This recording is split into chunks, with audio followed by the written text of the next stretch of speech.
One of the things that helped us reorganise our services was this idea about seeing the other perspective, and that, of course, from as somebody who worked in services, that was trying to understand how services looked to people who used them, and we we worked with this idea that what we should be able to do, the expectations that our service users should have, is that they will find the right people with the right resources in the right place at the right time. Okay, that's a very simple organizing principle. And then the final thing is to do the right thing. Now, this is, I think, still very hotly debated about what the right thing is to do in psychiatry. But from our point of view, what was important is that at least we get things organized in a way that makes sure that people know what services there are available to them. So our agenda was to integrate mental health into primary care services, to improve access to specialist services by re-providing them from the hospital into the community. And then this final notion of citizenship, which is integrating mental health care with social welfare services and the wider social agenda. Now, I guess one of the great compromises that you have is the degree to which you have a wider welfare net. As psychiatric services providers, we are very much dependent on people having access to welfare benefits, and we're very dependent on access to housing services where people don't have somewhere to live. And so any kind of question about re-energizing or rethinking your psychiatric reform has also not just to address the problem of financing the psychiatric system, but also the question of the wider welfare system that connects to people's citizenship. This is a map of where we began in the 1980s. We basically had a very large hospital service and a small community mental health team. And essentially, if our community mental health team, which basically worked with an individual worker seeing individual patients, if that didn't work, people went to hospital. We tried to elaborate this system with two types of service. I think maybe you are familiar with these, I don't know, but I'll explain them a little bit. We developed two kinds of service that would prevent hospitalization. Our home treatment services were for acute people, people who were acutely ill, unwell, or in crisis. And the idea was that before somebody went to hospital, they were seen by a home treatment team. And these teams provided 24-hour care in the community. They supported the person at home 24 hours a day. And of course that was done by lots of visiting, instead of the person being in hospital, and it meant, of course, working with the family. The other service we developed was something called assertive outreach, and the assertive outreach service was for people that were longer-term service users who would lose contact once they returned to the community and would then usually come back into hospital because they didn't have the social supports or the capacity to support themselves at home.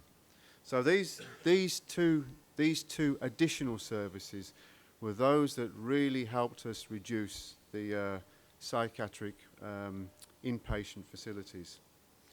This is a diagram of how we mapped the reorganization of our teams. It meant moving our staff out of hospitals into the community, And as well as that, it meant we had to close hospital wards and then the hospital. And this is what we have today. So we have a much more elaborated mental health system with mobile teams that provide liaison with primary care, the home treatment teams that provide the alternative to hospital, the assertive outreach teams that provide for people with long-term care who do not have a settled life to go back to once discharged, and then the longer-term support teams. The important thing I want to mention about this map is that increasingly what are services that are delivered by our primary care liaison teams and our rehab and recovery teams are now being provided for outside of psychiatry. The idea is more and more that, and I think this reflects what Philip talks about, more and more mental health services are delivered in primary care by family doctors and services in the primary care sector, and long-term care is more and more provided for by NGOs and voluntary organisations. And we have lots of these teams. These teams are very clearly serving specific populations. So again, a question of organising your services is how you break down your populations into communities that can be served. Our community mental health teams serve populations of about 50,000, and our home treatment and assertive outreach teams serve populations of around 150,000. So this idea of breaking your local communities down to smaller sizes is important. And we've worked in much more rural areas. There was a presentation this morning about the islands, and this is very similar to the problems that they faced in Norway, and we've been able to adjust the way these teams work to accommodate that more rural environment. And just to say that the liaison with drug and alcohol services and with accident and emergency and hospital services is an integral part of this system of care. In terms of organisation, there are three things that we try to emphasise. One is that each of our teams should work as teams. So these teams do not collect individuals who go out and work separately. We very much focus on the idea that people work in teams and collaborate, because teams allow people to have different ways of thinking about and solving problems. Secondly, we have a system where we try to encourage cooperation. And in this map, you can see that there are lines that connect different services. And what we try to make sure is that this idea that the person finds the right place within the mental health system, what that means for us is that each of the services take collective responsibility to ensure that person is somewhere within the mental health system, that their care is provided for. And the third thing is about coordination. And this area of coordination is where people who provide our services make links with other agencies. It's integral to the success of our teams and that people successfully move on, that our services link with our welfare systems, our housing services, and our local communities. And the reason why we particularly promote NGOs is because NGOs are the best ways in which the community can be connected with.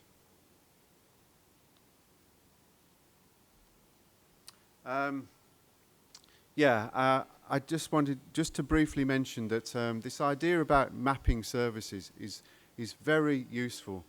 If you can create a kind of clear idea about what services you've got and how they connect with each other, first of all, you can identify how they should work, but they can also help you identify problems when they don't work. And this is an example of services in Norway where they developed community mental health teams but had no impact on inpatients. They had no reduction in hospital beds. And when we mapped the way that they'd organised their services, what they'd done is that they'd put their acute team in front of their primary care system. And that meant that all people were arriving into their acute team with mental health problems, and so that they weren't then able to provide any specialised care to people who were needing hospital. They were providing care to the people that Philip describes as people who had problems but didn't require complex psychiatric intervention. I show this because Bernard's smiling. So this is, and about the idea of offering support, is that, Bernard, you know this maybe, you can never be a prophet in your own land. I don't know if you know this saying. And you know, the value of outside support is that you can make things happen. This is the Belgian Minister of Health and another Minister for Social Care. National level and regional level. Okay, so it's a little complicated, Belgium. And one of the things that we were able to do, they came and visited us in Birmingham. I show you this because we looked after them. They had a nice time. It was a big delegation. Bernard's at the front on the left. It was a big delegation, but this is, you know, if you're looking for an ambition for your project here today, this is the Belgian, the Deputy Prime Minister, the Minister of Health, the Director General of the Health Services, the person who was responsible for the health insurance system, the psychiatrists, the professional bodies, and the person who had to do it all was was also there. But that's the idea, that, you know, if you can create an opportunity for people to understand what it is that you want to achieve, then eventually, maybe in Birmingham or in Maastricht or somewhere, you can create a moment where people agree a way forward. And I'm very mindful that some very important people like the professionals are not at this moment involved in this process. That's the Belgian map. So the question is, what are we able to do? Well, we are a resource. We do lots of international collaboration. We bring different countries together to share ideas. I also have a colleague who is a researcher who is Greek, so we even have this kind of resource available. So we would be very happy to join and support you in whatever it is that you're trying to achieve. We're beside you, as we say. Thank you.